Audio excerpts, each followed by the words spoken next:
Christmas land, where the Son of God was born in a manger. Then lay the baby boy for the world to share his love and to live in harmony. Thank God for this gift. This light shines in the world. It's time for Christmas, the only Christmas. It is time to sing a song of joy. It's time for Christmas, the only Christmas. It is time to celebrate again. It's time for Christmas now, where we all be having fun, coming together as friends and family, and to share the joy it brings, with the hope for us to live. Together we'll sing the joy that Christmas brings. It's time for Christmas, the only Christmas, the only Christmas. It is time to sing a song of joy, a song of joy. It's time for Christmas, the only Christmas. It is time to celebrate again. Celebrate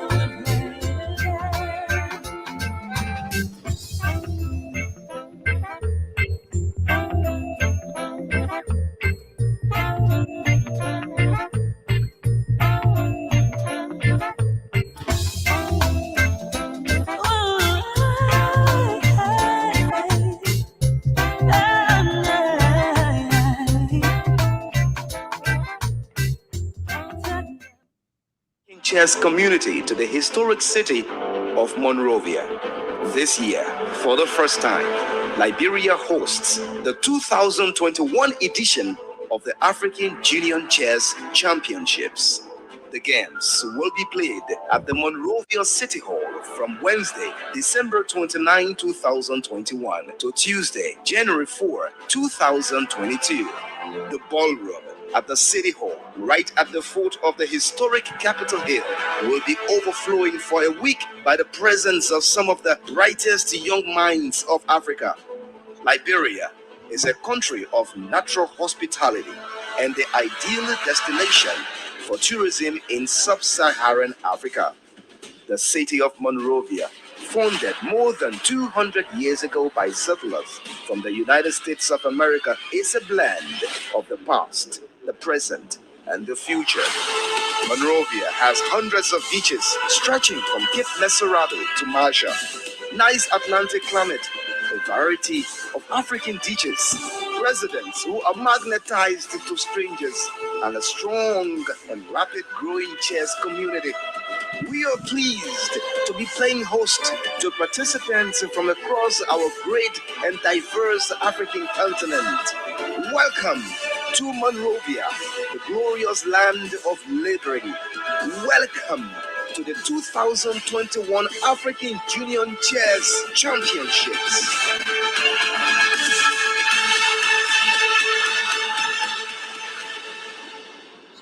Send you better hurry up. It tell them to say they swear you with the whole pin business. When you pin a hug, you will die. In fact, I prophesy that you will pin the hug the very 8 in the morning to so 5 in the evening. Or you can call 0770-496-273 and 0770-496-274. Don't say I tell you, when you think Zizi, think what it is.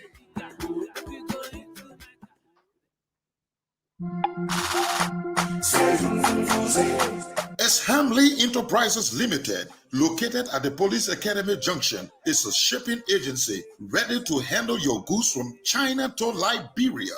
We handle all from our warehouses in China. No need to stress yourself. We take care of your goods, and you can pick them up from our offices at the Police Academy Junction. We also sell solar products and can order solar grade of all sizes for you, and installations are guaranteed by our technicians. We also do professional t-shirt printing for all occasions. Contact us on telephone number 0880-340-117 or 0775-374-480 or our WhatsApp number 678-386-2499. It's Hamley Enterprises Limited, your shipping agency, ready to serve you. Baby from Dubai, we go Congo. Inside my condo, we go dance to Suazonto.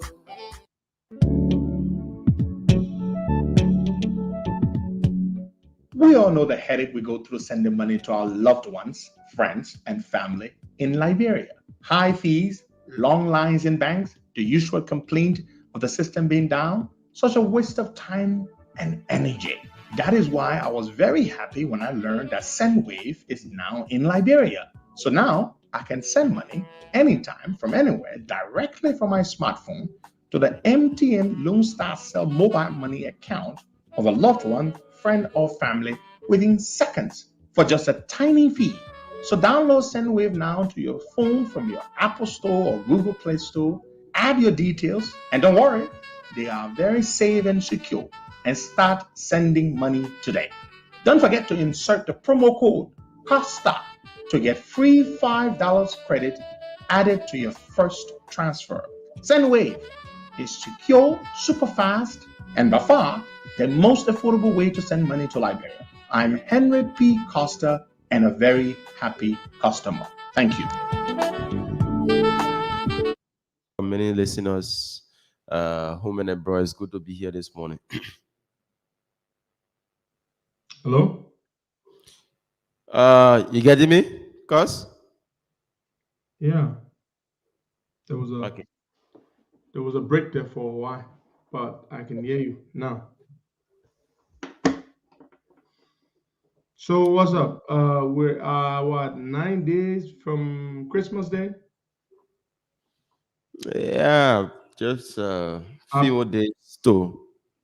Are people running around the place buying Christmas gifts, shopping and stuff like that? Yeah, people, some are doing it. Others, as like I said the last time, others are yet to do. But we hope for the better from now till that time, wherein everybody can be able to at least get something for his or her children in a home. All right. Yesterday there was an incident in Nimba.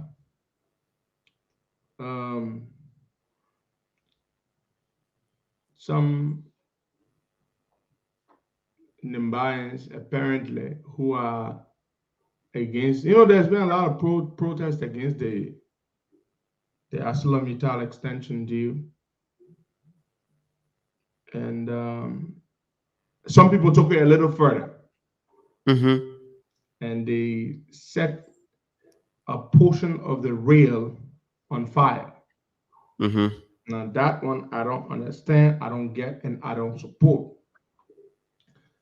So you burn the rail the rail belongs to us, and you set it on fire.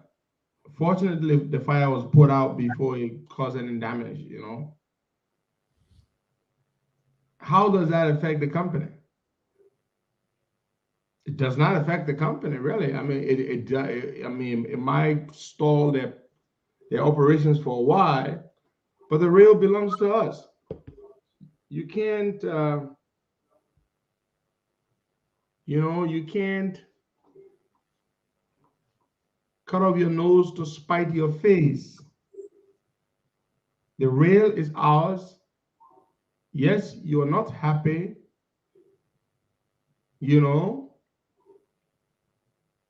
as are we, but you cannot resort to vandalism.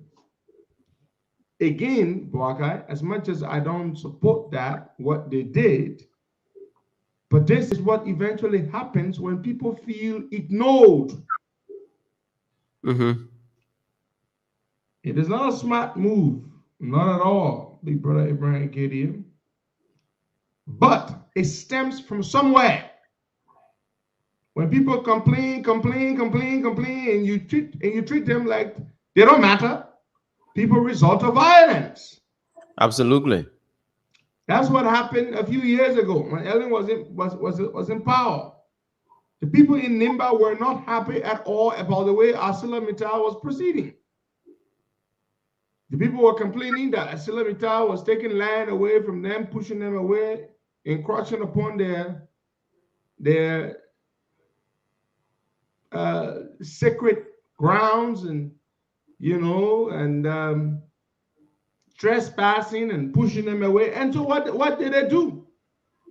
They burned ArcelorMittal's properties. It was a terrible thing. Millions of dollars worth of properties were destroyed. It is not a good thing, but that is what you get when the people complain and they are ignored.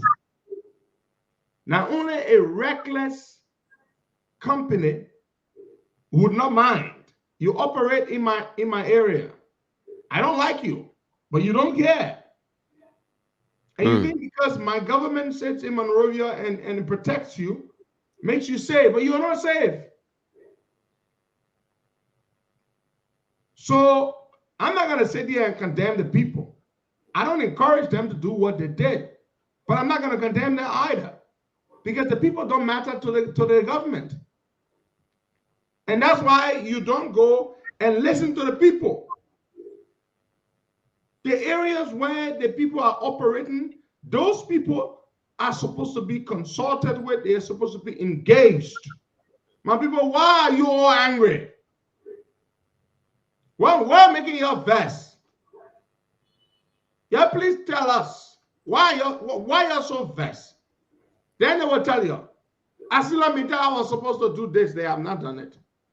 They were supposed to build a community college, technical college. They haven't done it in 16 years. They were supposed to bring the concentrator to determine the different grades of ore and blah, blah, blah. They haven't done it.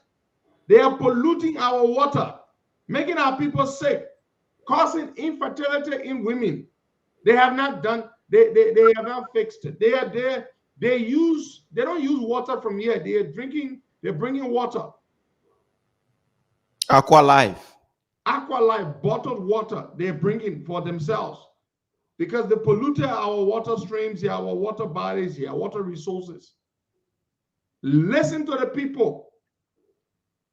You're not doing that. And then at the end of the day, when the people resort to violence, then you're going to wonder why they did that. You see, this is the thing with our people. We don't care about our people. What kind of country, what good is the government when it does not want to listen to its own people, when it does not care about the concerns of its people? You're no good. The people. That's why you serve, because of the people. Now, yesterday I got a call from someone. Of course, I will never tell you who that person is, but he's a very knowledgeable man, and he let me in on things that I didn't really know. Interesting stuff. There are 5 companies, Poakai, on the Guinea side, across the border. that have signed, that have committed and signed an agreement with the government, or 5 different agreements, to use that same rail to transport the ore. So it's not just 1 or 2 companies, 5 of them. I have a few of them named here. You have HPX. You have Sally Mining. They're in the Bogota area in Guinea. You have Naira Mining. You have CSR Mining. They do graphite mining. And you have another one, the 5th one. These companies are on the Guinea side, right across the border, on the Guinea side. The other end of Mount Nimba. And you know, most of Mount Nimba is in Guinea, right? Are you aware of that, Boga? Yeah. Do you know back in the day, they said, I think when Tubman was president, the French people just encroached on a good chunk of Liberia. And Tubman didn't really care, Boga. So he was busy having his parties. So the people took it all over the area. They say,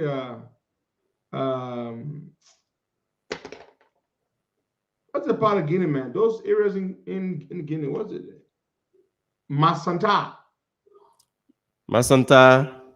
Yeah, they say even parts of up to several towns in Guinea, in those areas. They get Gegedu, they get Masanta. Gegedu, Masanta, these little areas belong to us. Even in Ivory Coast up to, what's the place name? It's not Danane. It's, I think, Ma, or those areas. Those areas are ours. But people didn't care. So Tubman didn't care. So you just told them, your ticket. Anyway, so I'm told HPS wrote a letter. HPS is on the Guinea side. And they're supposed to begin operating soon. And I'm told HPS said, look, we are in the same business as ArcelorMittal. We're not going to give away, we're not going to give money to ArcelorMittal. Because the way the deal is structured, all these companies are going to have to pay the money to ArcelorMittal supposedly to manage the rail and the port. So the people are saying, look, I'm told HPS has written a letter to the government of Liberia to say, we're not going to give our money to ArcelorMittal to operate the rail, for us to use the rail. We're not going to do that. Because ArcelorMittal and us are in the same business. We're competitors. We're not going to be paying them. We'd rather you have an independent company to manage the rail. Then we all can pay to that company. But you're not going to give it to ArcelorMittal. Then we pay ArcelorMittal. No, they're saying no. We're not going to do that. I'm trying to get my hands on that letter. The president has promised to give me that letter that HPX wrote and said they are not going to give money to ArcelorMittal to control the rail. That's what they've said. So we're watching. Now this morning we will have some folks here from Nimba. They're going to join us on the show, okay? As our guest at 8 a.m. We're going to be talking to them this morning. Now, folks, yesterday,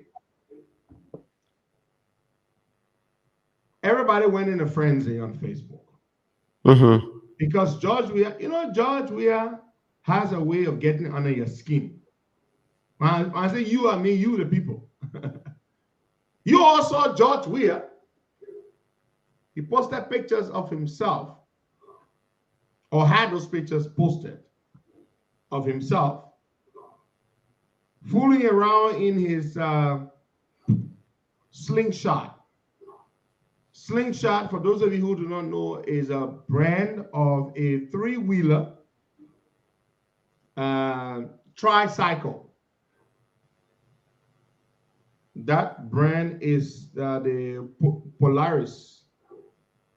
Polaris is the manufacturer of that particular three-wheeler. So it's a slingshot by Polaris. And it's about $31,000. And yes, his name is on it. They put his name on it. It's a very minor customization. It's not a very expensive thing. Maybe that will cost an extra $1,000 or $2,000. So let's say it's about 30, 32, 33, 35. You can even get it for 20,000, 25,000. Why? For Christ's sake. That thing went viral yesterday on Facebook. Absolutely. It just pissed me the hell off. For one key reason. Seriously? Are you all saying, Joliet, can I afford to buy a $25,000, $30,000 slingshot? He can't buy that. He can afford his salary, his legitimate salary can afford to buy it. It's not like I saw George Weah in the Bugatti. If I saw George Weah in a Bugatti, now for those of you who don't know, that's one of the most expensive cars in the world. If I saw George Weah in a Bugatti Veyron, which goes for about $3, $4, $5, $6, $7, $8 million, then I would be alarmed. Or if I saw George Weah riding in a hold on. If I saw George Weah in a Brabus, an AMG 63 or AMG 665 Brabus, a V12, 900 horsepower, which goes for around $300,000, $400,000, $500,000, I would be alarmed. Rolls Royce. If I saw George Weah driving in a Rolls Royce. In a Rolls Royce Cullinan, which is the world's most expensive SUV. Yeah. A Rolls Royce Cullinan, which is a truck, a Rolls Royce truck, which goes for about $500,000, I would be alarmed. But you think I'm going to fuss over a what? Yeah, somebody say I posted. I did post it. I posted because I wanted people to know this is what people are fussing over. I posted it and I said, look, seriously? You are posting a picture of George Weah in a $19,000, $25,000 three-wheeler, a Polaris slingshot? Are you kidding me? This is crazy. You can't be serious. Here we are, boy, guy, on the verge of the imminent passage or ratification of the ArcelorMittal giving away our Buchanan port and giving away our railroad for 25 years to a company that has failed to deliver on the things to which it committed itself in the current mineral development agreement. And we're giving away additional national infrastructure. And then some of you are there, are you, you know, my cousin, No Man Walker, made and my post has generated a lot of stuff, especially on my other Facebook page. Over 500 comments. I don't have the time to read them all, but my cousin, No Man Walker, I came across his comment. He said, Henry, you have a valid point. He said something along this line. He said, but yes, what you're saying is true. I mean, our people, they should be focused on that, which is, it's great, it's serious, it's way more important. But he said they can't see that. They don't easily relate to such a deal. You understand? But he said, but this slingshot, Pfizer librarians, they've hardly seen this thing. It's so expensive. You can get active at $19,000, $20,000 in America. So, but this thing is really, really expensive. He said, when they see George Weah in this stuff, this is something we can afford, man, folks. But can the president his salary not afford a slingshot for $20,000? They can afford. The money man taking monthly, you know how much? Yeah, let's talk about his legitimate pay. We know he's getting all the corrupt money. We know that one. But let's talk about his legitimate salary can make him afford that thing. So, this is not something that you and I waste our time. Oh, we saw George Weah riding a slingshot. Are you kidding? A $20,000 three-wheeler? He can afford that. But that's not what we should be talking about. We should be focusing on something. Tomorrow we'll start crying about this deal. That's what we always do. Yeah.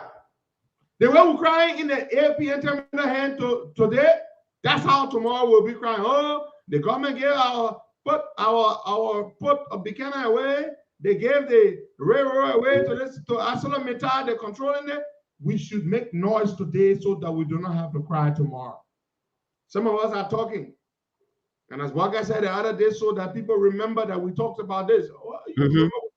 We talk about, I know how people don't have a sense of history. They're not going to be like, oh, yeah. But back then, when they're trying to make that deal, Costa and Waka were talking about it. But the point about it is this. Dominic, $19,000, $20,000 is not small money for us. Even for me, I'm not rich, man. $19,000, $20,000 is a lot of money. But for Jawia, it's not a lot of money. Because his salary can afford to buy it. Yeah, he makes a lot of money. He's the president of the country. I know it paid, but I know he makes a whole lot of money. But the point about it is that what we should be really crying over? Because we already know Jawia let a block. You know why he did? He did it on purpose. Yeah, Do you realize sometimes Jawia does these things so that he can distract us? Yeah. But don't you believe that's possible? That's it. That he might have decided to post those pictures of himself in his three-wheeler, his new toy, just so we can get distracted. And it worked. I see all of you running on Facebook. Oh, that man here toy. The man around here toy. But anyway, I'm not going to waste my time over a $20,000, $25,000 toy. Yeah. I'm talking about national assets, our country's properties they're giving away for 25 years. But I can add 25 years to your age. You're much, much younger than I am. But when you add 25 years to your age, begin, they're not Jenna Benny. That's how long ArcelorMittal will control our railroad for, and how long it will control the Buchanan Port for. 25 freaking years. Can you imagine that, Baka? So you all got to be serious here. What are you really interested in? You just like gossip. You know, and here's the thing, Baka. It comes from another point. We have been abused and taken advantage of for so long by our politicians that we've become numb. We've become numb to the corruption. We've become numb to the abuse of power. We've become numb to all kinds of things. So the things that we should be talking about, we don't talk about them because our skin is cooked. Let's put it in the brain way. Yeah.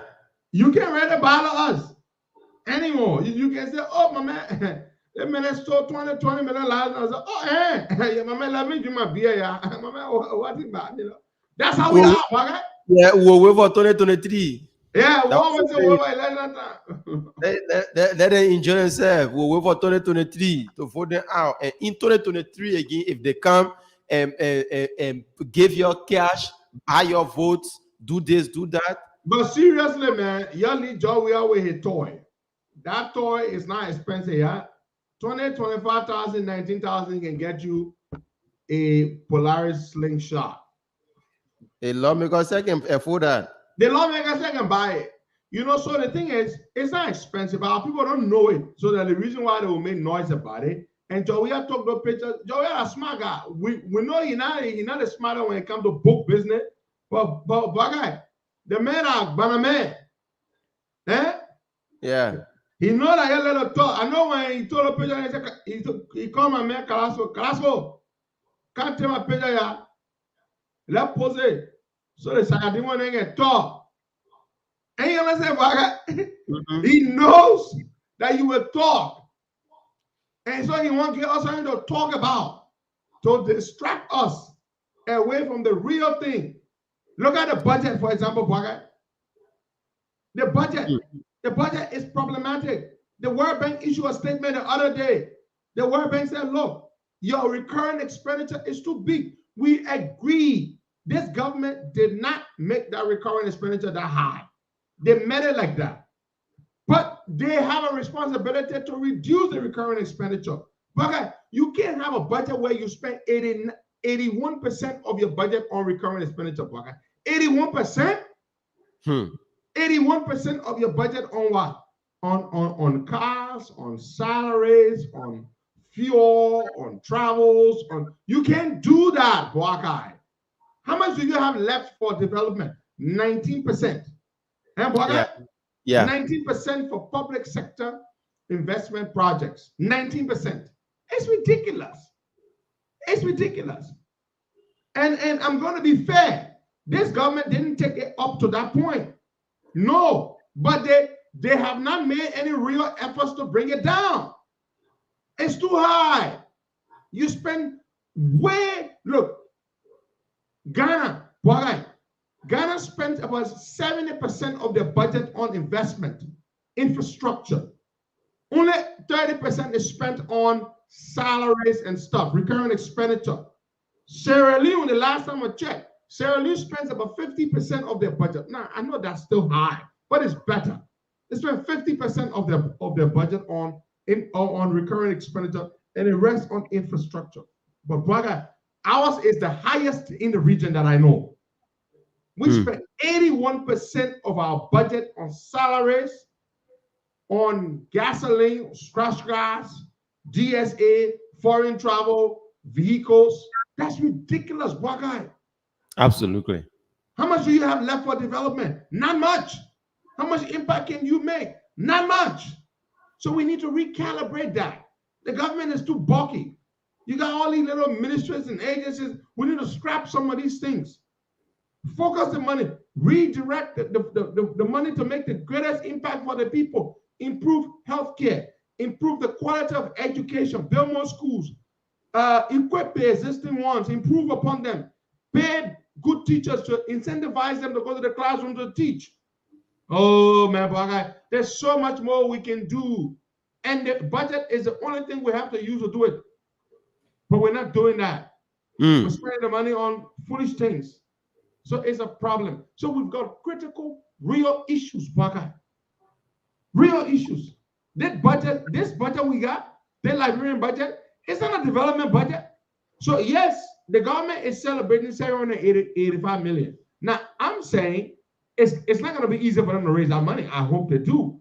But why am I going to be celebrating for them to raise it, Baga? Why should I be happy when they say they will raise 785 million? Because the current structure of the budget is not something to be excited about.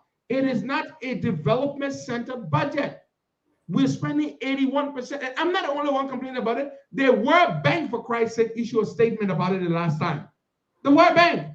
Yeah. And our recurring expenditure is too high. The recurring component of the budget is too high. We need to cut it down. We're putting Ellen Johnson Sirleaf in the budget. I mean, can you imagine? Look at something we're wasting the money on. Ellen Johnson Sirleaf run this stupid thing called the Ellen Johnson Sirleaf Foundation. We're giving her $1 million. Her son runs the Amuje, that damn drunk, James Sirleaf. We're giving him $200,000. $1.2 million to Ellen. But do you know what $1.2 million can do? A lot. $1.2 million can buy 2 fairly used magnetic resonance imaging machines. MRI. I believe that's what it stands for. The MRI is the most sophisticated, one of the most sophisticated pieces of medical equipment. I've been in an MRI. I guess you haven't. Have you ever go to the hospital to go to put you in an MRI? Nope. I've been in an MRI a few times. That machine looks like a casket. The only one I can stand is the closed one. I nearly fainted when they put me in one, or attempted to put me in one. The closed one, they didn't look like a little box. They put you on the stretcher, and they roll it. They press the button, and they rolls you in time. I mean, I can't. So they had to put me in the open one. The open one is open on the side. You go in that machine, guy. You ask you, what's your favorite type of music? Classical music. That's what they play for me. I believe they play either Johann Sebastian Bach, or Vivaldi, or Ludwig van Beethoven. Classical music. Do you like classical music, guy? Do you listen to that stuff? I listen to music. Okay, Yeah. okay. I like that. You listen to music, but not classical music. Well, so I was listening to one of those great composers, and I was lying out in that thing for about 30 minutes, 45 minutes. My man, that machine there, it will be humming. Vroom, vroom, vroom, vroom, vroom, vroom, vroom, vroom, vroom, vroom, vroom, vroom. It scans you, begin. For me, it was my back. It was scanning my back to see what's happening there with my spine, right? With my disc. So they scan that thing, begin. And Bwaga, that machine can scan your whole damn body and give the most accurate diagnosis. The most accurate diagnosis possible, the machine can tell the doctor everything that's wrong with you. Again, everything that's wrong with you, the machine will say. That machine, Bwaga, I think we only have one at Tapeta Hospital. Mhm. The hospital and place Lima. where the Chinese built. Yeah. JFK doesn't have some. That machine, you can buy two. The 1.2 million that we've given to Ellen, that machine can buy two. You can put one at JFK, you can send one to Redemption, especially the new Redemption Hospital you're building. Fucking for Christ's sake, man. This is what you do. This is how you improve. We don't have dialysis machines. If you got bad kidney, you can't go to Liberia, you would die. If you need dialysis, if you require dialysis, how does dialysis work, Baka? Your kidney, the way your kidneys function, your kidneys are responsible to cleanse your body, to cleanse the dirt, to cleanse the dirt in your system, in your blood. That's what the kidneys do. They pump out the dirt and stuff like that. So when your kidneys are bad, they hook you up to the dialysis machine a couple of times a week or one time a week, depending on how severe how badly damaged your kidneys are. And what does the dialysis machine do? The machine takes your blood out of your system, Baka. It takes your blood out. Imagine, Baka, they hook you up to this machine. Your blood goes through the thing. It cleanses your blood for you, and it puts your blood back into your body. Wow. Yes, that's what a dialysis machine does. So you don't have a functional dialysis machine in Liberia. I know people with kidney trouble here, they can't go to Liberia, Baka. There's a guy I know, not personally, but I know him. This guy's mother passed away in Liberia. He couldn't go for the funeral. You know why? Because he has kidney trouble and he does dialysis. If this guy were to go to Liberia for his mother's funeral, he too would die. He too would have died. Had he gone for his mother's funeral, he would have died. Because there is no facility in Liberia to do dialysis. That's what the kidney does. The kidney cleans the waste products, waste materials in your body. And the dialysis machine will do that for you. And brother, one brand new dialysis machine is about $25,000 US. 25,000. I have asked this government to invest in that. I have asked them over and over, they will not do it. I asked Ellen government over and over to do it, they never did it. There is no functional dialysis facility in the Republic of Liberia. A machine that costs $25,000 for one, a brand new machine. Okay? Then you send people abroad to train on how to operate a dialysis. Now, you don't mess with that machine.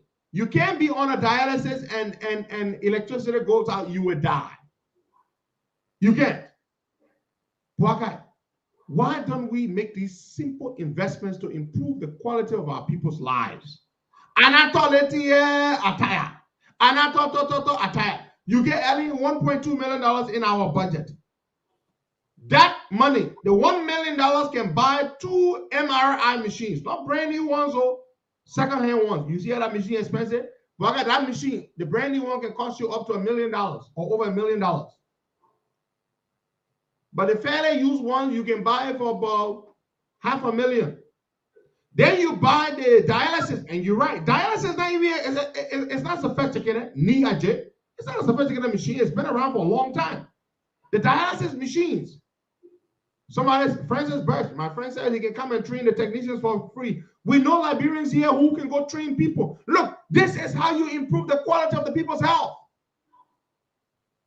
So the 1.2 million you've given to Ellie in the budget, you can use $1 million to buy 2 fairly used dialysis machines. I mean, MRI, magnetic resonance imaging machine, MRI. That's what it stands for.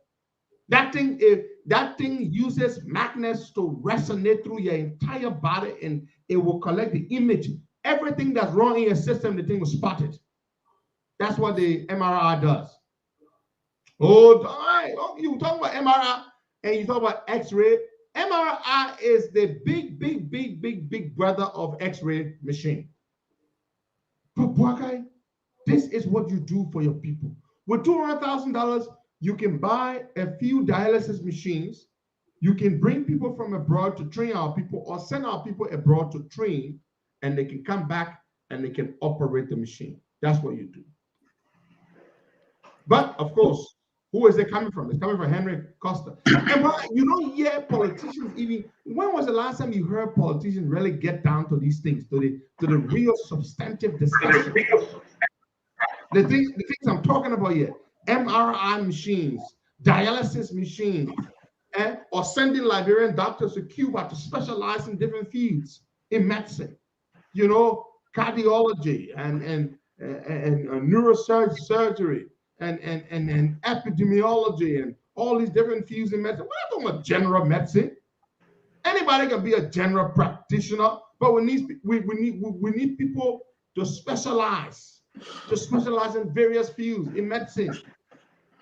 And that's what, and we need to tell these concessionaires, for example, John Alexander, it says your device is not connected. Depo,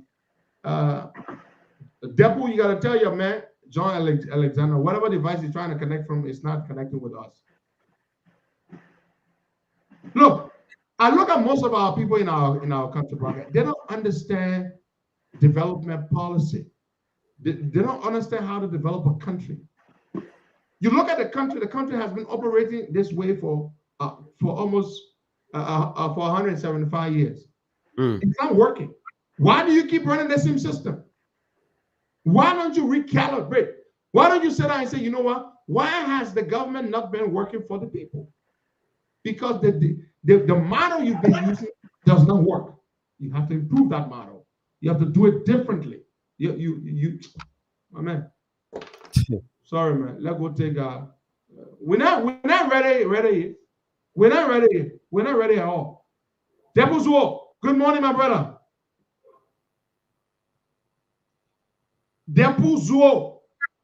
The man get real Nima Kande Nima, brother. Depu. Well, for some reason, I don't know. His connection is frozen. Let's go to the lines and take some calls. Now, John Alexander, it looks like you are connected. John Alexander?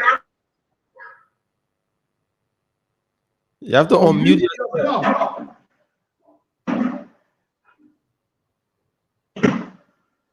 John Alexander. Depuzo. Yes. But come to your computer now, my brother. Depu morning. Good morning. How are you doing, Harry?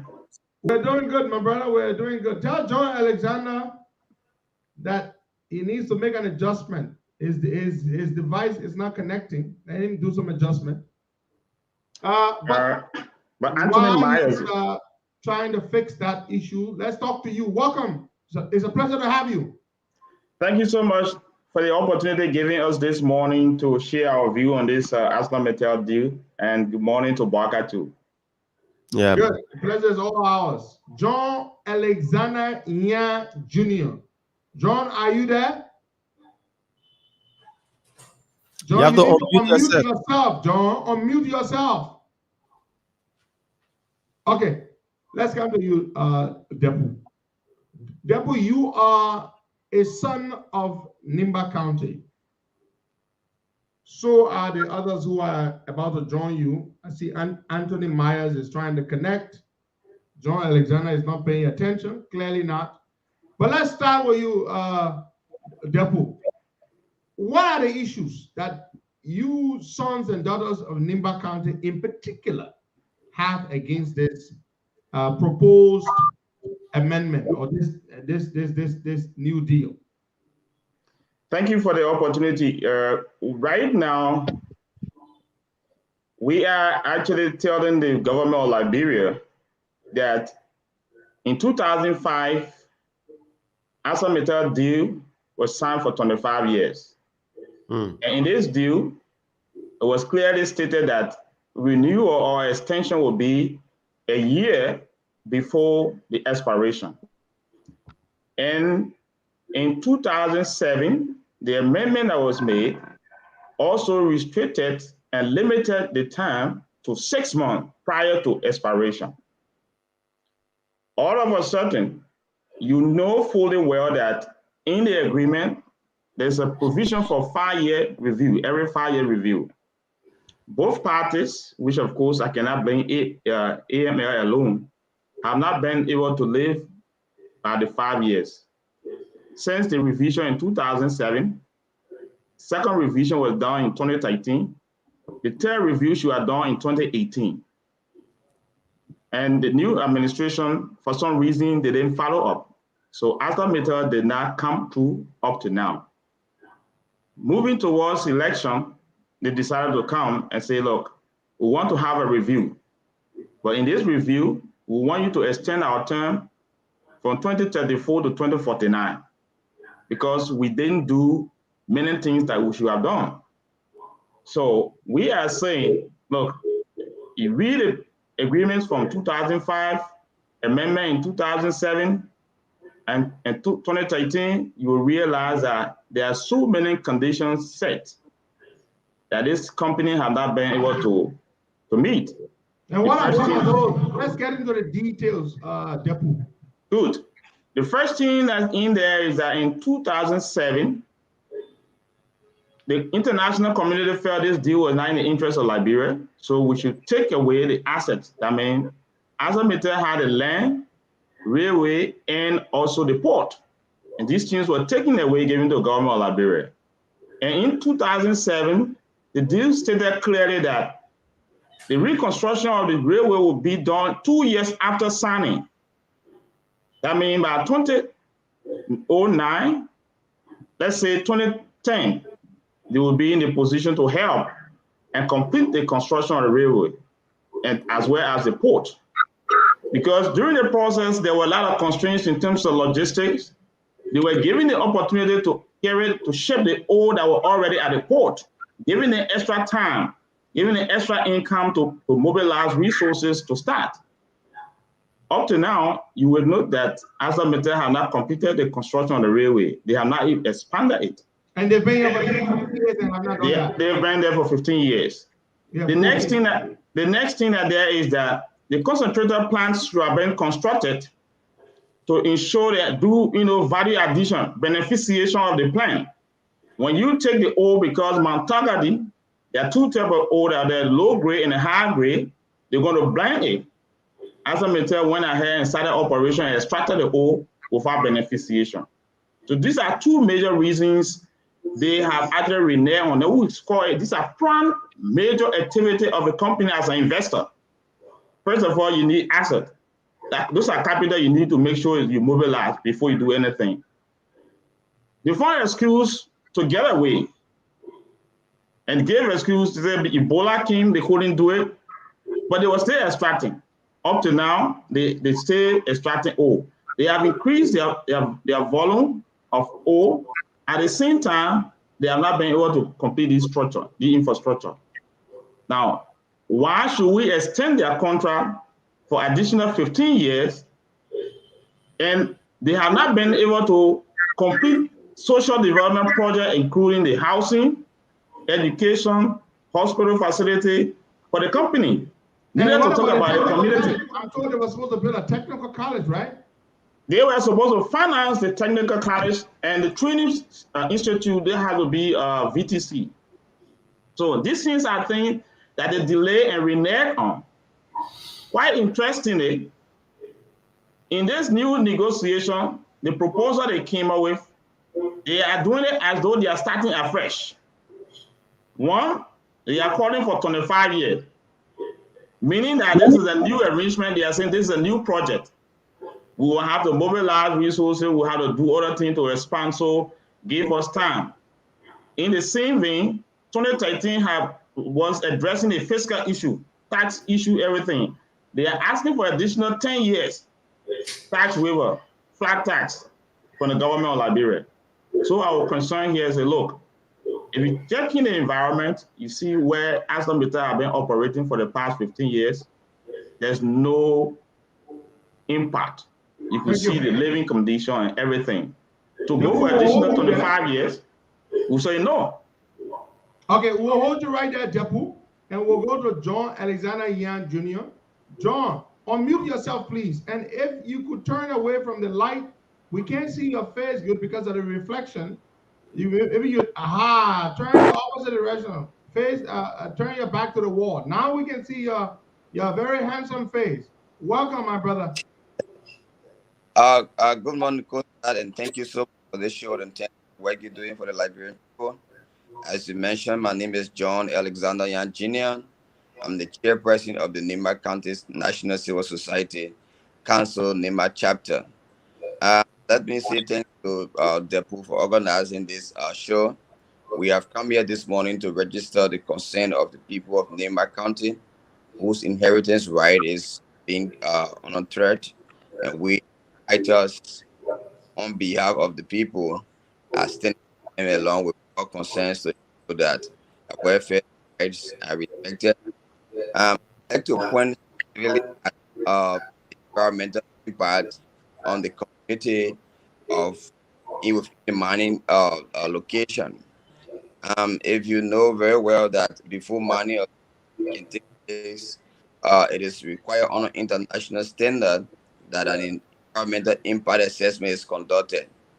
As it stands right now, we don't have access to the environmental impact assessment report, which is very, very critical to assess the safety of people within the affected communities, the safety of marine features within affected communities, and as well as how will you ensure that the livelihood of the people I'd uphold and respect it, because you cannot mine in a community, and at the end of the time, the community is left very vulnerable and live in abject poverty. That is unacceptable, and we want to call on the government of the Republic of Liberia, and as well as us still that is an international corporate entity that is expected to act ethically, to respect the rights of Liberians and Namibians, and ensure that whatever protocol that they have signed up to internationally and with the government is respected. So we are just come here to follow our voice on the issue, and thank you for the opportunity. I stand by and forward as we continue the discussion. Thank you, over, sir. Thank you so much, John. I like that. And John is right that international best practice requires that an environmental assessment, an environmental impact assessment is conducted before you begin any such activity. And that report should be made available. People should see what your environmental impact assessment found and know that. And because we're hearing, John, and I'm staying with you before I go back to Brother Depuzu, that we're hearing that ArcelorMittal in their areas, their concession area, their staffers, especially the other ones, they're bringing water from out of town. They're bringing Aqua Life. How true is that? I heard that. I found it hard to believe, but I heard it from a very credible source. Madam Edith Bungalow went to us that. Is it true that they're bringing water from out of town because they know the water there is polluted, the groundwater? Is that true, Brother John? Yes, it's confirmed 100%. Let me take you back because I want to be a little empirical with my engagement here. Back in 2004, there was a study conducted by a citizen of Nimai, and the water quality were tested in laboratories in Ghana and South Africa. And that study established that there are chemical content within the water that can contribute significantly to infertility, brain drain, and a lot of uh, cancer-related sicknesses. And it probably is based on that that Meta Steel is not allowing her staff to actually drink the water on ground, but our people whose natural resources is being taken out, so and taken somewhere in Europe or Asia, are the one drinking that water on a daily basis. And it is some of the reasons why we want to have the environmental impact report.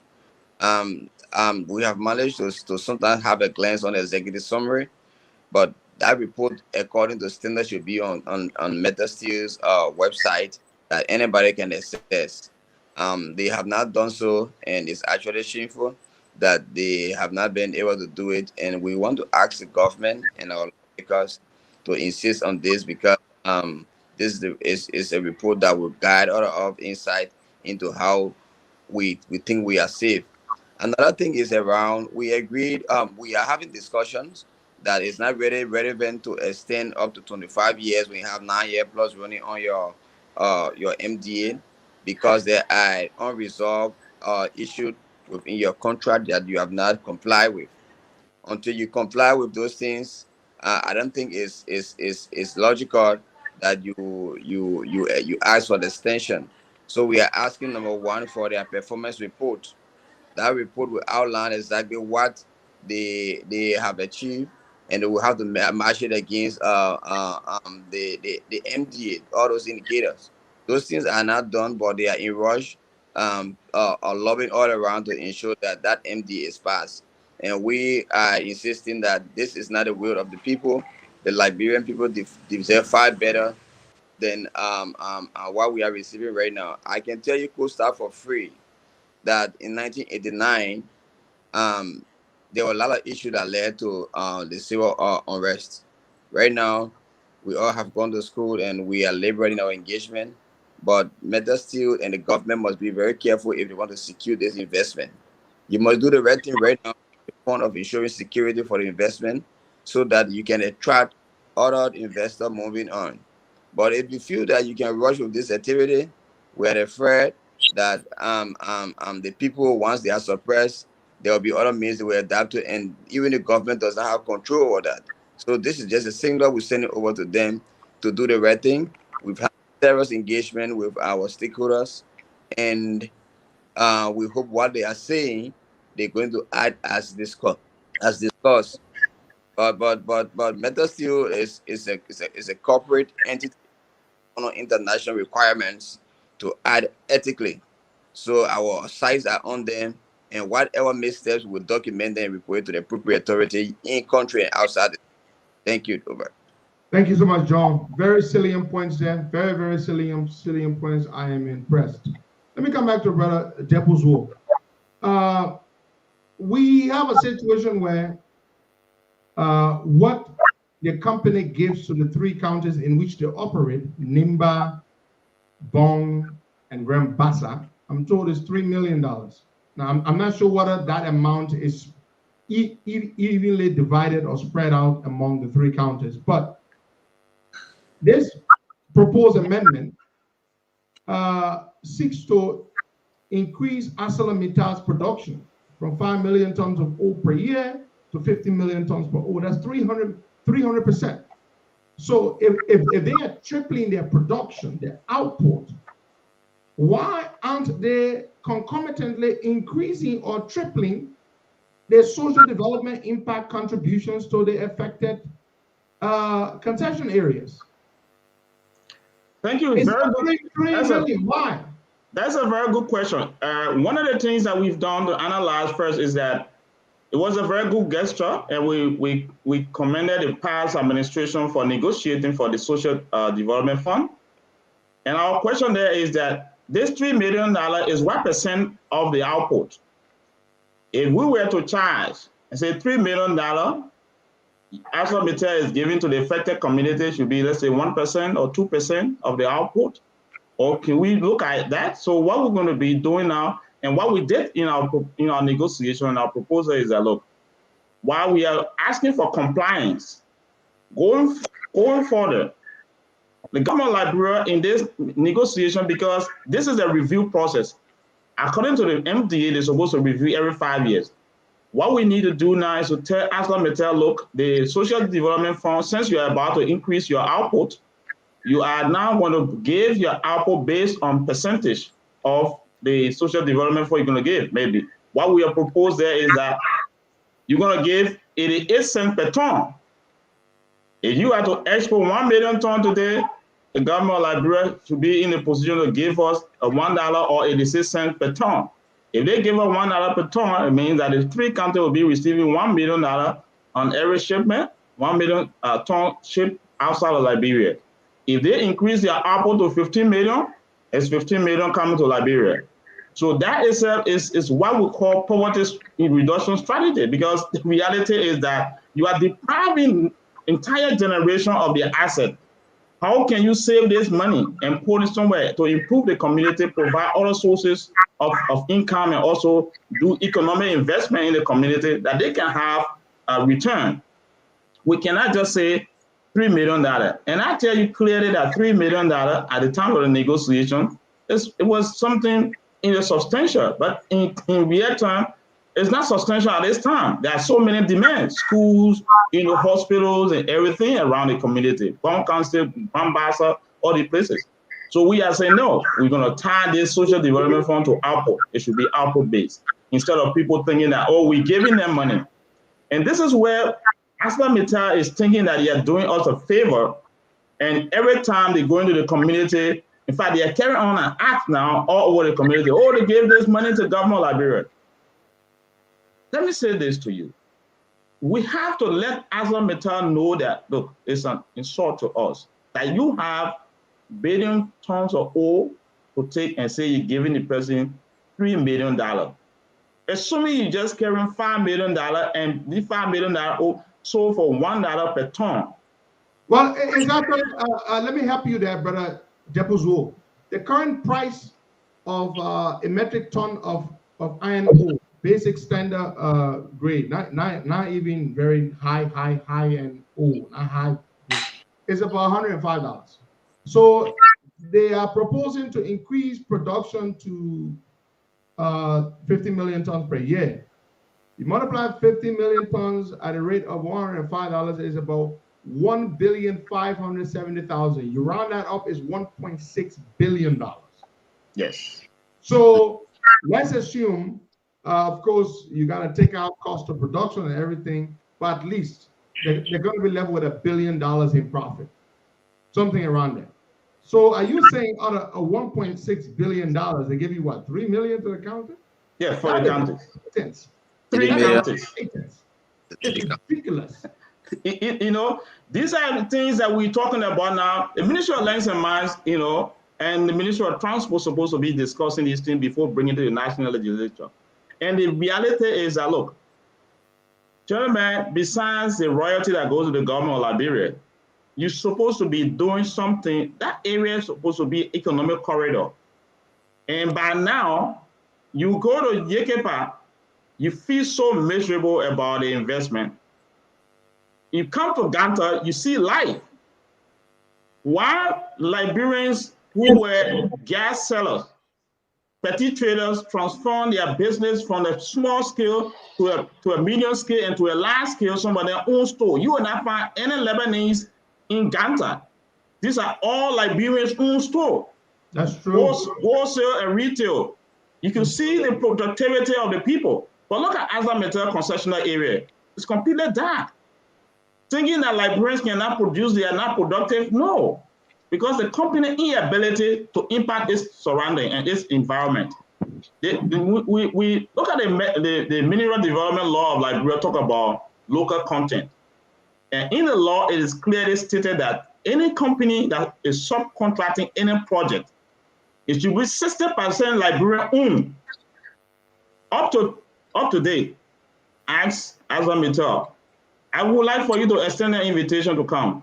All the companies, the contractors are all foreign owned. No Liberian there. And they take Liberian to do just let's say, daily hire, casual labor, low hang. I can tell you clearly that we needed to monitor this thing clearly, and we need to ask ArcelorMittal right now. The review and the compliance process is now. We don't need to rush this thing. Were we to really go by the laws of Liberia, Henry, there are so many things that we are missing. Why will you give $2 million contract to a firm that will just spend 2 weeks in Liberia just to come do assessment? Whereas Liberians who are educated, we have many Liberians with degrees in geology, in mining engineering, in physics, in environmentalists, they are all in Liberia. Oh, you don't believe the company? Is it brother Depu and brother John? Your government, ArcelorMittal, has a very nasty track record around the world. Czech Republic, India, other places where they operate, their track record is bad. ArcelorMittal is exploitative. They don't have respect for the local people in their concession areas.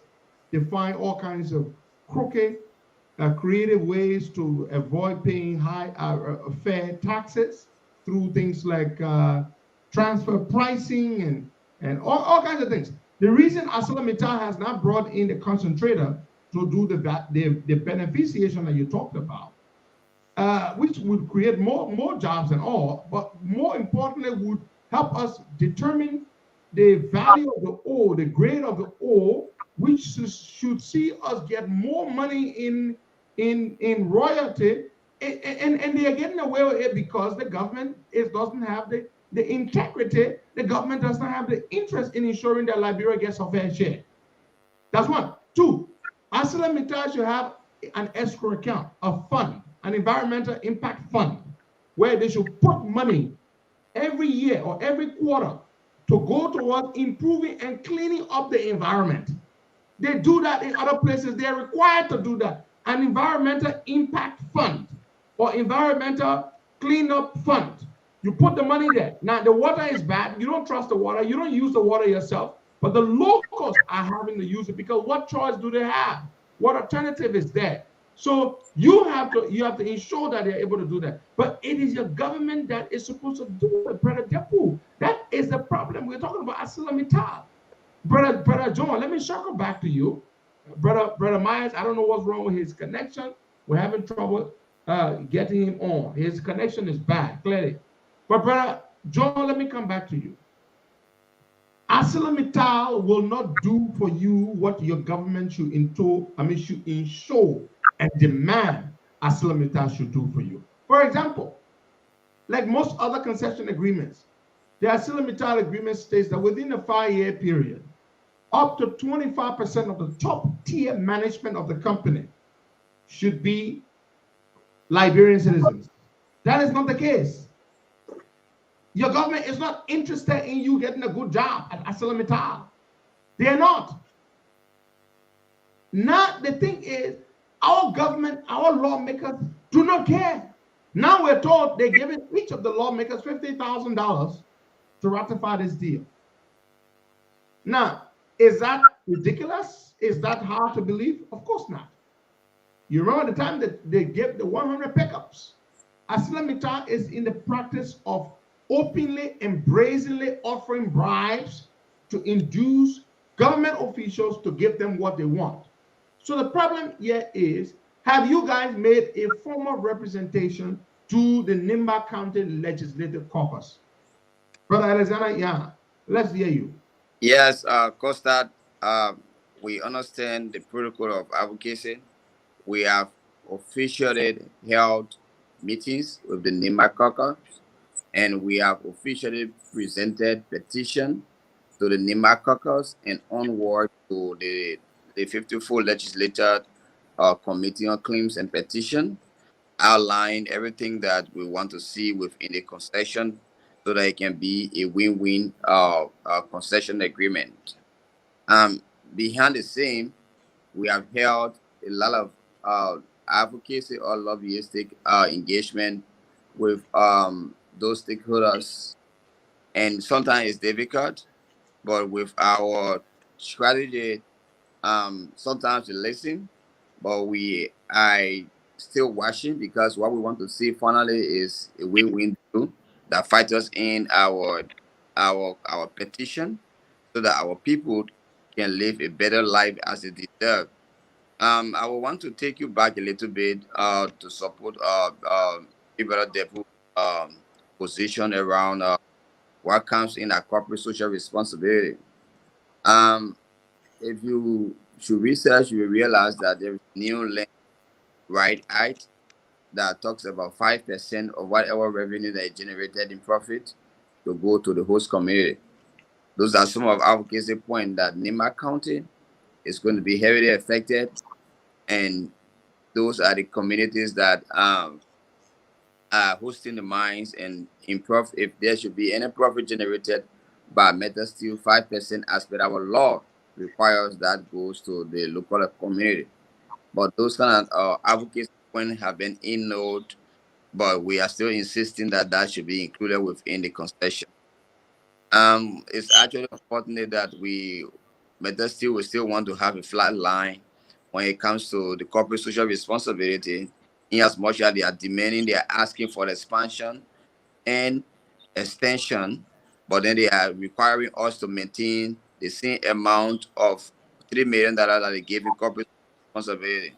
It doesn't make sense to us from the input output perspective, because you're going to be taking out more and expanding your operation, and then while you're giving back to the people, you are still asking that it's still on a straight line. No, we don't accept that, and that's why people out there who try to highlight, and it's one of our advocacy point that that amount should be a function of the total amount that comes out, or we should agree that certain amount like the 88 cent be applied to whatever ton that is exported. With that, we can have a clear way to measure our intake from this investment. But then just to agree that since that is $3 million is nothing to us, because we have a lot to do to ensure that young people have education, to ensure that they have care for our people within the affected communities, to ensure that our farms to market roads are rehabilitated and maintained so that they can.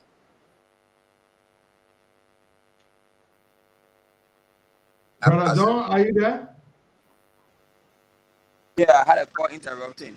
So Okay. to ensure that all our people welfare indicators are maximized, because methods still at the end of the day, Nima County or Yikipa or wherever the mine is going to be left. If you take a look at bone mines right now, Costa, bone mine is heavily one of the poorest counties here in Liberia. But it had a mountain there before that was mined, and right now And they there's are. nothing there. There's nothing there today. So we have learned our lesson, and we don't want Nima to be in that same shoes, so that we cannot be questioned tomorrow. And this is why our lawmakers and all other stakeholders, including the President Republic of Liberia, must listen to us, because we are affected, and we are Liberians, and we are protected by the law of the Republic of Liberia and other international law. So if we are flagging issues that are relevant to our survival, that should be taken very seriously. Otherwise, they want us to get stagnated, and this should not be the case. Thank you, Costa. Thank you, my brother. I'm reading here. In 2017, ArcelorMittal was made to pay $1.8 million in as penalty for pollution violations. They have a plant here in the United States. I think a few plants. Monison, in a place called Monison in Westmoreland County, and they went above the federally approved air to clean up. There's another story here in 2020. The EPA, the Environmental Protection Agency here in America, the EPA does not mess. They don't mess around here. I did a course, environmental energy, environmental policy and energy. They don't mess around here. In Ohio, the ArcelorMittal agreed to pay $5 million to settle claims that it had polluted the air in Cleveland, Indiana. Yep, Cleveland, Indiana, and Ohio. Yes, so $5 million because they violated the Clean Air Act. I read about this Clean Air Act. So they violated the Clean Air Act. They have three of their separate facilities in two states, in Indiana and in Ohio.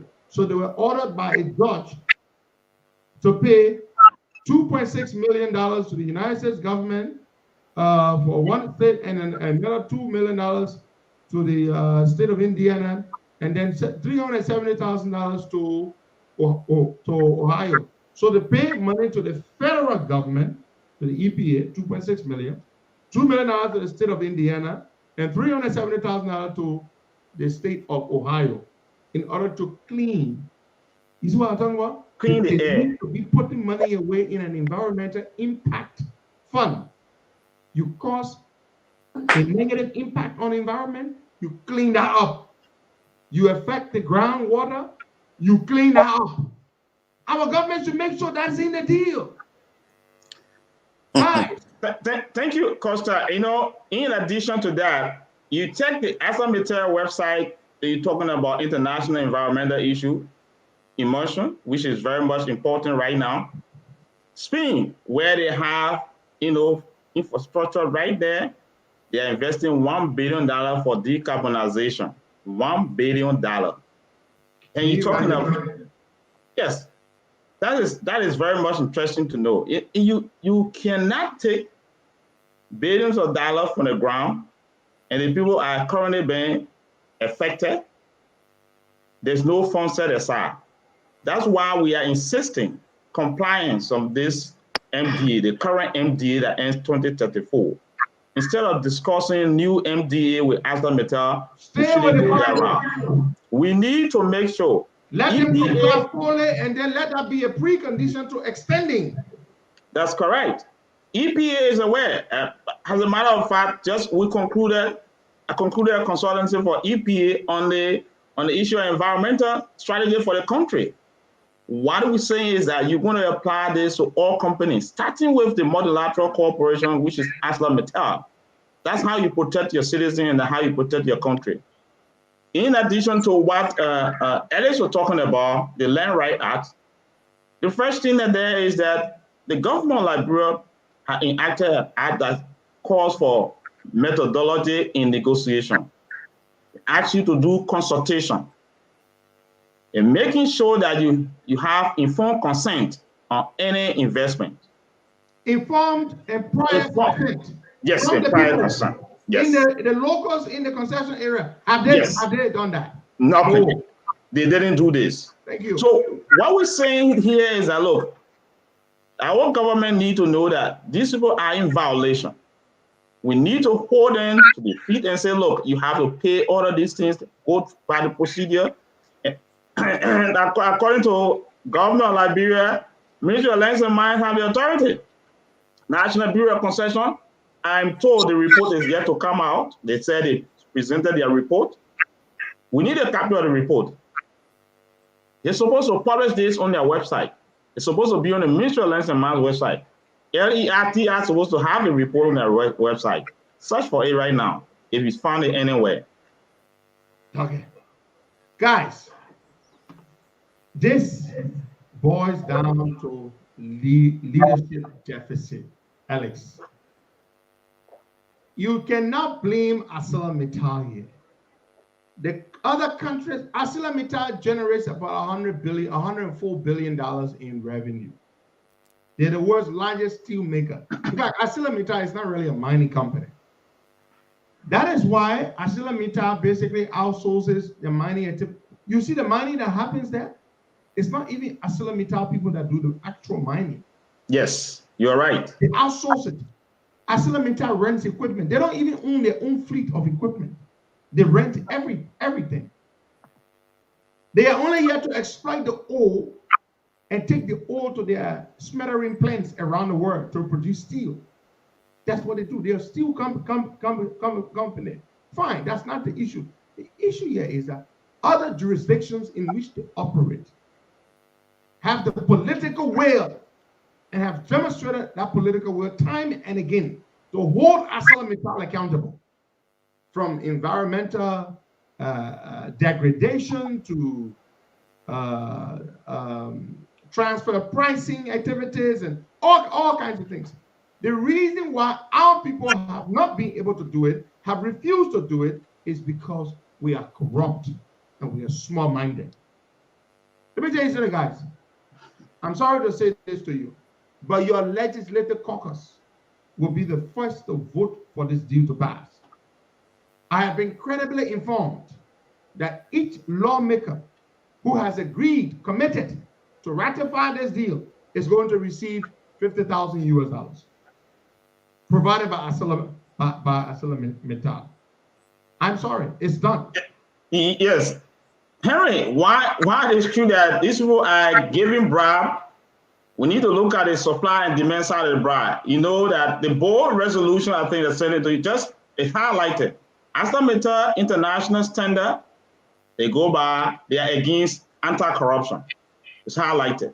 They say that, but in reality, they practice it. They practice it. So that's why we have government functionary in Liberia to ensure that these things are actually were enforced. You cannot tell me the NBC there is not functioning. You have officials. We have people in there. It should not be about LACC issue. Let me say this to you. LACC thing should not just go to government official. If you see corruption anywhere, it's supposed to be investigated by them. And you see people giving bribe, such a company is supposed to be banned. So what do we have to do? I believe in Liberia, bribery at the national legislature is something everyone is accustomed to. What we're saying here is that Liberia should have a tipping point in everything we do. If the people have been bribing in the past, we should have a stopping point and say, look, we've come to power. CDC said, look, people are corrupt, so now let's stop this. Going forward, there's a tipping point to reform the country. Reform, it doesn't have to be with specific political party. It's about leadership. Sadly, so it's about leadership. People should live according to what they earn, their income. You cannot live above your income. And they are paid pretty well, very handsomely. Yes. Liberian lawmakers are among the highest paid lawmakers in the world. But yet, that's not enough. They still take bribes to look, without their ratification, without their signatures, this deal does not pass. To even ask hard questions, to say to ArcelorMittal, why haven't you installed a concentrator to do the beneficiation of the ore, to determine the proper grade or value of each of the ore, to ensure that Liberia gets our fair contributions in terms of royalty payments? Why haven't you hired a 25% in top management? Why haven't you done this? Why haven't you done that? They're not going to ask those questions, John. They're not going to ask those questions, because as long as you give them their bribe, they give you what you want. Guys, when will Liberia change it? It begs the bigger question. When will we have a decent leadership in our country? Costa, the thing is, let me take you back to the issue around the 50,000 that is alleged of being given to lawmakers to compromise the people's well-being. This advocacy, we as civil society, we have various means and ways of investigating corruption and naming and shaming that is involved with corruption. So we are watching, we are gathering information, and we have our own unique way of investigating those things and putting our report that will name and shame people of such character. They don't care about being named and shamed. Our discussion to our lawmakers in Liberia as a whole, that if you've been influenced by finance or facilitation fees that is unethical, that is unacceptable, and is illegal, if we have enough evidence, we're going to take a decision that will bring you to public attention on the law. So find this out and ask, even better still, if you are involved with this, you have to off it, because the very politician you're dealing with, they work for us, and they will come back to set this space for us, and it will give us information that will bring you your reputation to stake. So I don't see it as the best way forward, and our lawmakers and methods still have to kind of refrain from the kind of unethical. John, I'm gonna ask you a question, and this question goes to Brother Depu as well. Have they facilitated, or are they planning to facilitate an interactive, consultative engagement, a hearing, where citizens from the 3 counties, particularly Nimba, which is the cite the concession location, to come in and provide testimonials to tell them exactly how they are affected by the concession operations or the operation of the concessionaire. Very good question. Have they done that? Very good question. You know, when we started this advocacy on September 15, what we've done is to lay out a plan. The first thing, we have citizens signing onto the first petition. It's about 65 signatures were gathered, and we went to the legislature. Meaning that, look, you have a responsibility to perform this role. Please consult your people, sit with them. And we didn't hear from them. And we decided to expand the scope and went to all other organizations, including the NIMA Civil Society, the diaspora group, student, disabled, and we had consultation, and all of them agreed on that. Now let's go and approach the lawmakers. And to date, we have not had that citizen engagement. We need to have the citizen engagement, and they didn't listen. So our next approach is that, look, we presented a petition. We are willing to come as expert professional Liberians to testify and also give you support on the floor. As a matter of fact, on Monday, the team presented a PowerPoint presentation to NIMA caucus, asking that, look, give us the floor, give us the opportunity to appear. John is also a professional person. All the team members who got lawyers among us. Why is it that we're not given the chance to do that? We're still making a call. We want this to be done. Liberians who have idea on investment and money should be called on the floor to discuss this issue. Not all the lawmakers have expertise in money issue. Brother Jopu. Yes. Let me say this to you, Brother Jopu. The reason why they don't want to facilitate such an interactive forum where you can go there, sons and daughters of Nimba County and the counties that they operate in, and people who have expertise in different things, and people who are affected by their operations. The reason is simple: their minds are made up. They don't want you to go and prick their consciences any further. They don't want their consciences to be pricked. They don't want to provide a forum where you go and you present facts, indefensible facts that cannot be argued against, facts that cannot be defeated. They don't want you to do that. They don't want you to embarrass them. That's why they will never create the opportunity for you to speak, to be heard, because their minds are made up. I am telling you very reliably, my brother, the ArcelorMittal has provided the money already to the leadership of the legislature. Each lawmaker will receive $50,000 US. Yesterday, we had Representative Francis S. Yumaling from Lofa County. He's not from Nimba or Bong or Bassa, but he's concerned about this. He was here yesterday. In his opening remarks, now for technical reasons, he has some technical difficulties connecting or staying connected. We had to end the show, unfortunately, but we're going to reschedule him for sometime next week. But listen to this. Representative Yumaling said, Henry, and he was not speaking hypothetically, he was speaking emphatically, based on what he knows as an insider. He said, Henry, the ArcelorMittal deal will pass. It will pass. It's already done. The government and ArcelorMittal, they've secured the votes. Period. It's done. The money has been provided. $50,000 US per representative, per senator who is committed to sign, and most of them, the overwhelming majority of them. I reached out to one of your lawmakers to come on. He hasn't come on. I'm told he has flipped. I'm not going to call his name to embarrass him, but I reached out to him because initially I heard he's from Nimba. I heard he was against the deal, but it appears he's no longer against the deal. I offer him the opportunity to appear on the Costa Show for us to discuss this thing as a Nimba lawmaker. And guess what?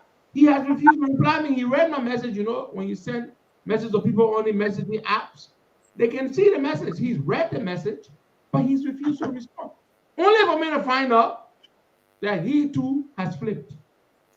50,000. We will also use a legal means for prohibition on this bill if they proceed in that direction. Who controls the judiciary? My brother, let me say this to you. And I say it often. The bigger problem here is leadership, gentlemen. Leadership is the problem our country faces. Look, I encourage the both of you, Don Alexander Yan and Brother Depu Zuo, you both are brilliant sons of Liberia. Go and watch a movie called, it's a true life story. It's not just some movie for entertainment. Go and watch this film, A United Kingdom. This film will show you how a young man called Seresi Khama became the first democratically elected president of a dirt poor country, dirt patch of land, Botswana. Transformed that country into one of the world's most sustained, economically prosperous countries in the world today. When they gained independence in '66, the GDP per capita was $70 US. So one of the poorest countries in the world in terms of GDP per capita and on the Human Development Index. By 4 years later, they discovered diamonds, and they had diamonds in their country. Seresi Khama was not a visionary leader with the political will and the right heart condition for his people.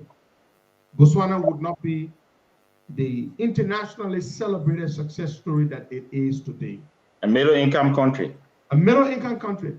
Gentlemen, leadership is the thing I keep telling y'all. It is not, you do not rely on the legislature to change the country. They will not. They will not make the right decision.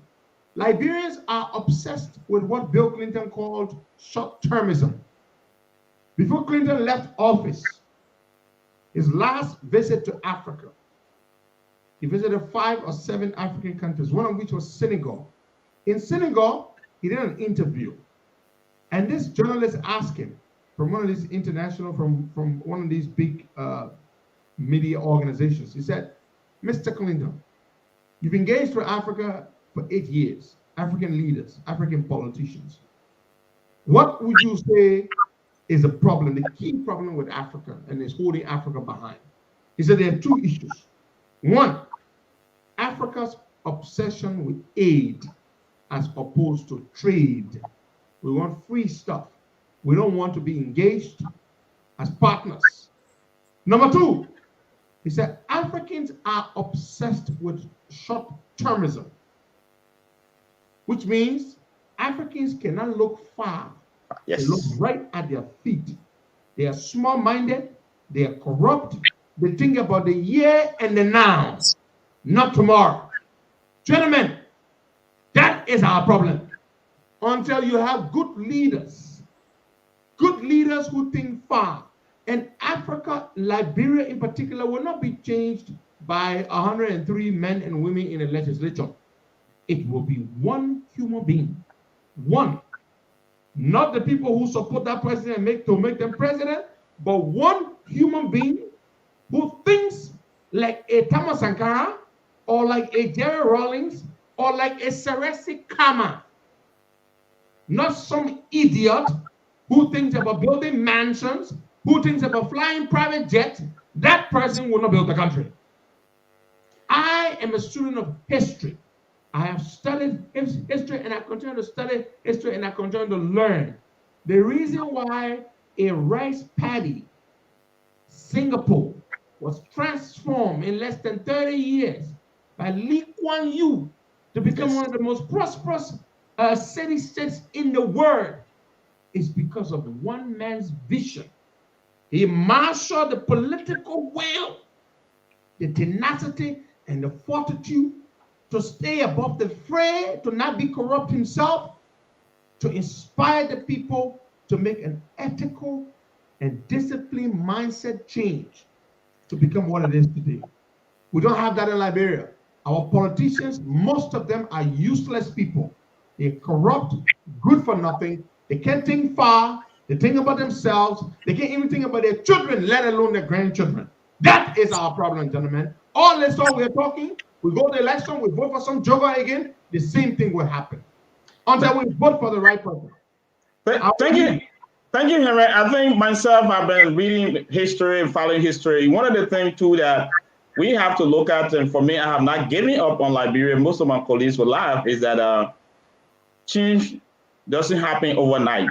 And I know that what we are doing now, what we've done is to engage the community and create a consciousness, and the people themselves, the electors, to know their decision, how it affects their life, and how do they, change their own life around by speaking to their people, talking to them.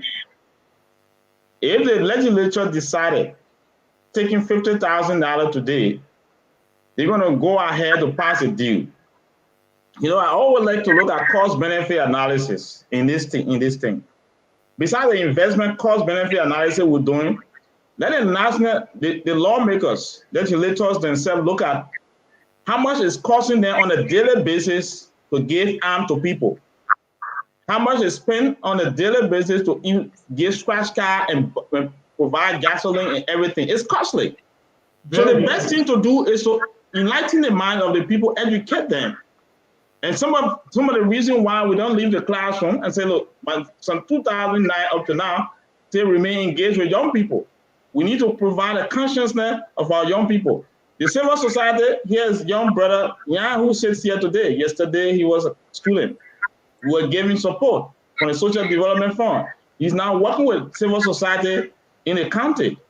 We have so many young people. Anderson, there are so many young brothers who are now coming up, checkmating leaders. And I can tell you that it's revolution on the way. You have to be careful. Let them be careful how they act. Because time is coming. It's no longer time. We got technology age. Young people are checking every documentation. They'll be investigated from cell phone, from laptop, from every transaction, and people will pay the bill. It's something that Liberia will be reformed. We are very optimistic that all of these things, people who acquire wealth today, they will pay for it tomorrow. I'll tell you this clearly. But we are not giving up. We behind this current 54th legislature to ensure that the church make this deal and send it back to executive for review. With that, they can have a very good deal. Liberia will benefit. Thank you, Brother Devil's War. Brother Myers has been trying to join us for a while. He must have had, or he must have been encountering some technical difficulty, but it looks like he's okay now. Brother Anthony Myers, good morning.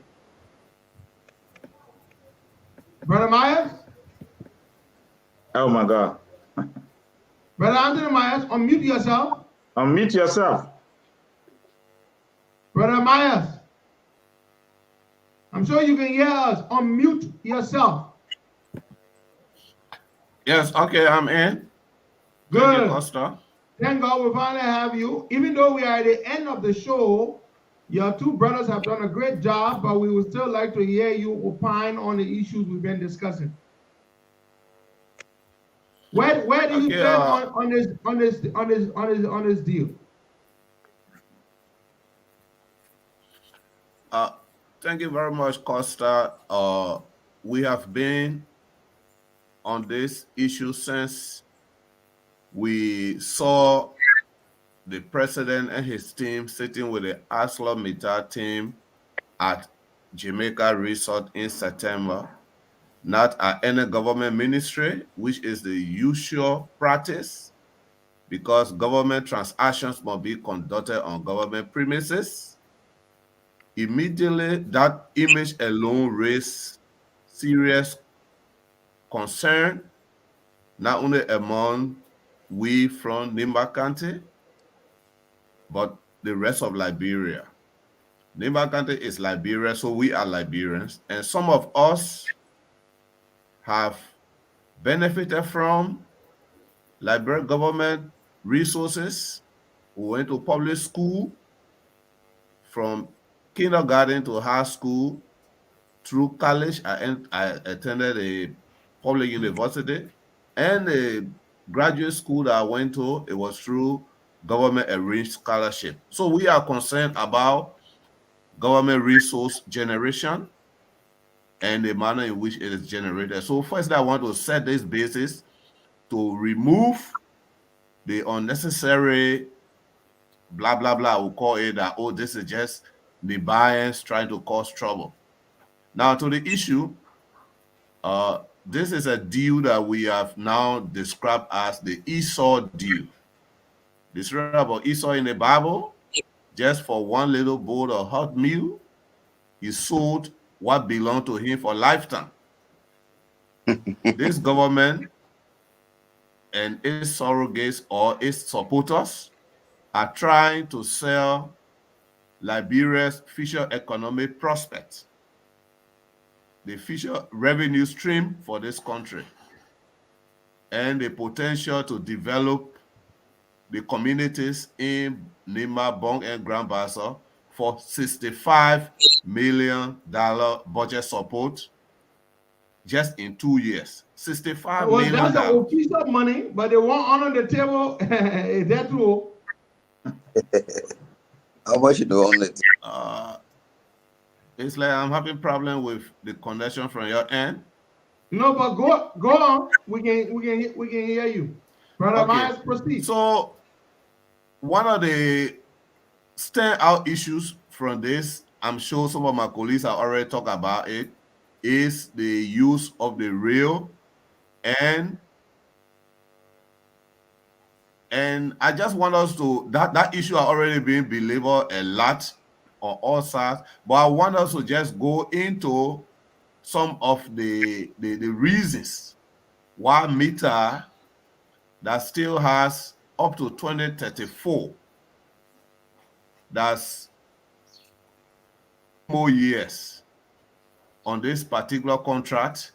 Why is it trying now to extend that contract by 15 years? And why is it saying that they want to build this concentration plant in Upper Nimba? And this concentration plant is going to take between 8 and 10 years to complete. The reason behind it is not hard to find. If you get information about the iron ore development projects that are coming online in Guinea, the deposits that is closer to Manima, which will be shipped through Liberia, the arrangement will be for 15 years. And it is that time that it will take for Guinea and the other concessions that are coming there to complete the rail line from that region to Conakry. So for 15 years, because the deposit, there are two major deposits in Guinea. There is a Simando deposit, which has up to 1.8 billion metric tons of iron ore. And then there is a smaller one that is closer to Manimba called the Zigita deposit. And it is a Zigita deposit that will be transshipped through Liberia when it comes online, amounting to about 30 million metric tons a year using our railroad and ports. So META has been here since 2006 or 5, and this concentration plan was part of the arrangement they made with the government. They didn't do it. They are getting closer to the end of their tenure, that is the 25-year concession, and now they want to do that. So one can only see they want to capture the trade opportunity that is emerging from Guinea into Liberia. And then the government is there. I'm not saying they are not seeing it. I can't say they are not seeing it. They are seeing it. But again, this being an Esau deal, they are taking the little bowl of porridge now to mortgage a significant resource inflow that even without money going on in Liberia, Liberia can still benefit from iron ore revenue deriving from Guinea. And beyond that, if a company is shipping 30 million tons of ore through a given country, that means Guinean businesses and even the mining companies themselves, they are going to establish significant economic activities in that corridor from Yekepa to Bikana. And you can imagine the economic spin-off to the people in those communities. And Costa, for years, we are always talking about concessions in Liberia being enclave, meaning they are insulated in a bubble. They have no linkage to the surrounding communities. They are now fully integrated into our economy. This is another opportunity which we have missed many times, Sarah, which we have missed before. This is another opportunity to correct that so that extractive industries do not just come as you go to the pond, you pick a fish out of the water and bring it home. It becomes part of the economy. That there are spin-off effects from concession companies into the economy. And before maybe I let you go to the other people or ask another question, META has not distinguished itself to engender any sympathy either from the government or from the people. Now, what am I saying this? We are not saying kick META out. We need all the potential resources that can come from META, be it the royalty, be it the other associated tax, which of course they are not paying.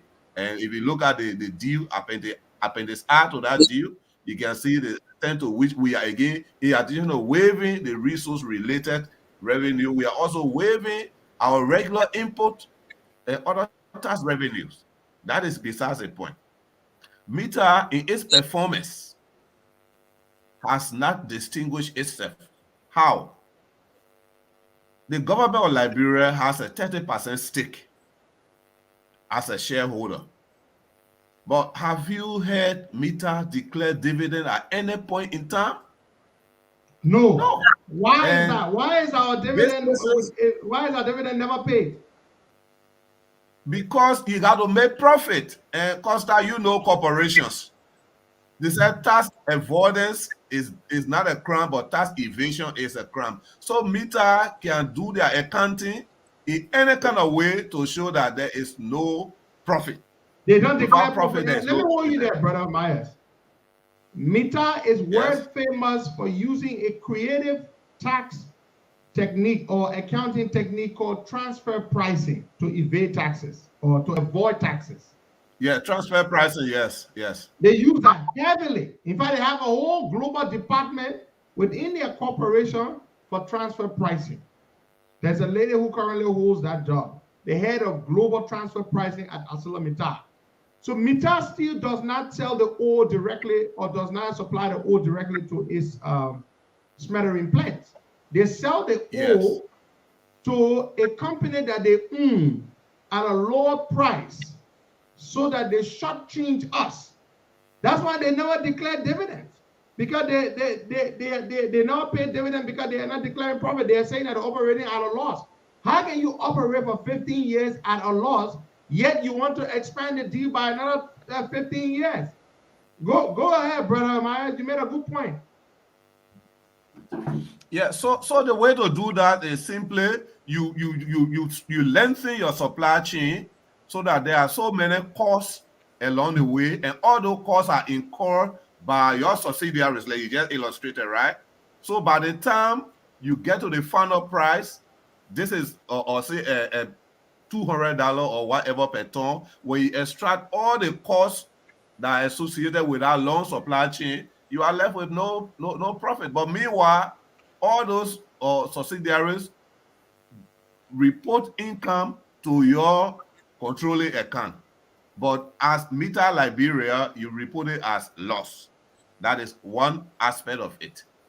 Then on the issue of so that's why recently one of the representative, to his credit, from NIMBA indicated that rather than declaring dividend on profit, the dividend should be declared on sales. They will not do that. So whatever is the whatever could be the accounting methodology to get that, we know that may be lower than it being on profit, but at least we'll be getting something after 16 years. They will never do that. ArcelorMittal will operate in a country for 100 years. They will say they operate at a loss. Yeah, they will. They will. They are associated doing so for so long.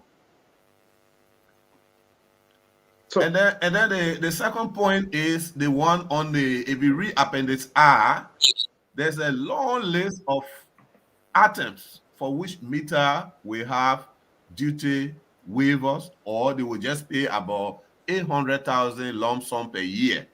Now, we know on the tax holiday or whatever, there are various doctrines in trade economics. For example, they call that the infant industry rule, where there's a new startup, a domestic startup, and you want that company to find its footing, so you have to be a little favorable in terms of taxation.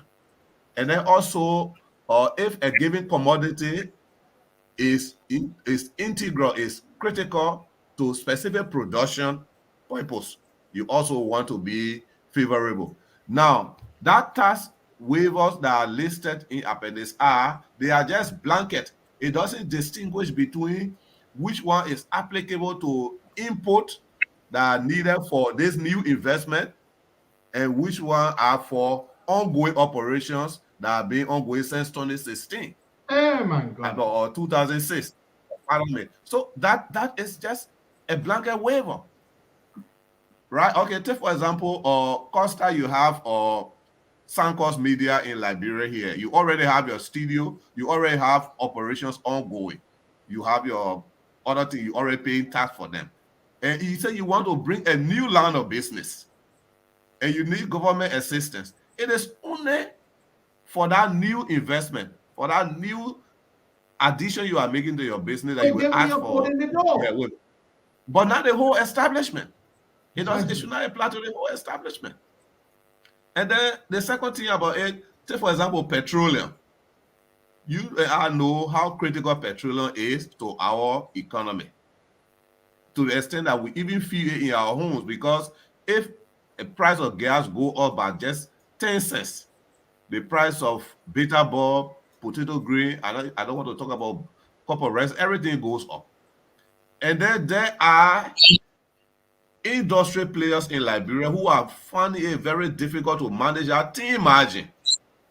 The margin on gasoline is very thin, so it takes real practical experts to stay in that sector.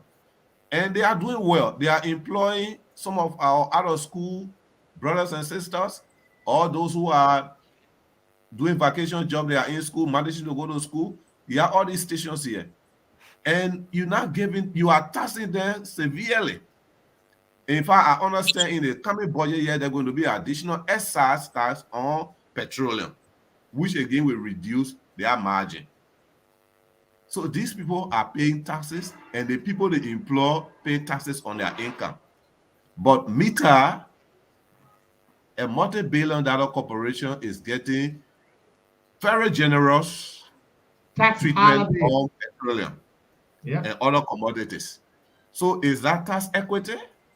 No, that's not tax equity. And I just want to clarify, the other time I was in a radio station here and I raised this issue, and they came by to say it's a lie that Meta is not paying tax. I did not say Meta is not paying tax, but we are saying Meta is not paying its equitable tax. Paying your tax and paying your equitable tax, they're two different things. Yeah, in America, they call it your fair share. Yeah, fair share. And in the doctrine of taxation, there are at least two doctrines. They have a benefit principle. You pay taxes for the services that you benefit from, and also the ability to pay. If you have the means and you earn the means to pay, you have to pay. That is why taxes are progressive, right? The more you make, the more you should pay. That's why you see, for example, in America, people arguing about the top 10% should pay their fair share. Yeah. So, but in Liberia, which is a struggling economy, we have had successive budget shortfall for almost 10 years, but yet we are willing to give away taxes on the platter. So people who do not deserve it. Brother, let me come to you. Gentlemen, our time is up. We need to continue this discussion next week. Thank you very much. Thank you very much. In addition to this tax issue, I think the IMF is working with the government of Liberia to ensure that we work on issue of fiscal and monetary policy. The IMF itself is calling on African countries, sub-Saharan Africa. The director just recently, Madam Antonin Saye, had a conference recently. One of the issues identified there was the tax avoidance of the mining companies operating in Africa, which of course is something that the government of Liberia a better opportunity for them to bring this on board and ensure that their partner review this. This is an opportunity to increase our revenue on ArcelorMittal in operation in Liberia. Because of time, we hope that we can come next week to do some analysis. Next week, Wednesday. Next week, Wednesday. Next week, Wednesday. Thank you so much for the opportunity given us. That would be great. And Brother Myers, you made very salient contributions. All three of you, brilliant men. Liberia has brains, you know, but sadly, political will is what our national leadership is lacking.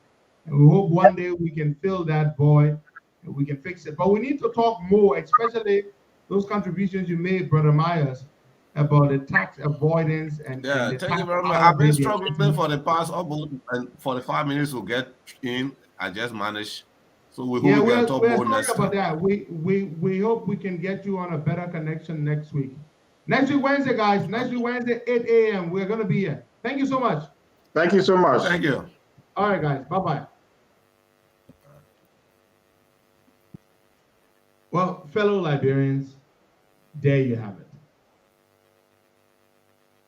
Our people, all of our people are not stupid. We have very brilliant Liberians. Our three guests here this morning are all a shining example of that fact. Sadly, our politicians are the ones that are very bad. We make bad deals that suffer our people.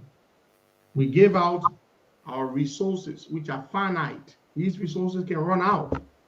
We will not always have iron ore. We will not always have gold and diamond and timber. One day, these resources will run out. How we exploit these resources and what we do with the proceeds of these resources to develop other sustainable sectors of the economy that are infinite, like human resource capacity development, will say everything about us as a country and will determine what our future as a country will be. Do we want to be like another Nauru? Now, for those of you who may not know, I'm going to tell you, go look them up. Nauru. Nauru is a tiny island nation, I believe, in the Indian Ocean. Many years ago, Nauru discovered what is called phosphate. Nauru is in Oceania. That is correct. It's a tiny island country in Micronesia, the northeast of Australia. They were rich, very rich. They had this natural material that they use in the manufacture of or the production of fertilizer. Oh, the people of Nauru, my brother, they were rich. Phosphate. They have phosphate. It's a chief raw material in the production of fertilizer. Since 1907, Nauru has been mining phosphate. For decades, it was a main resource and a sole export material, dominating the island's economy. In fact, the quality of their phosphate was the highest in the world. Nauru was wasteful. They were wasteful. They started enjoying themselves, wasting the money. Today, the people in Nauru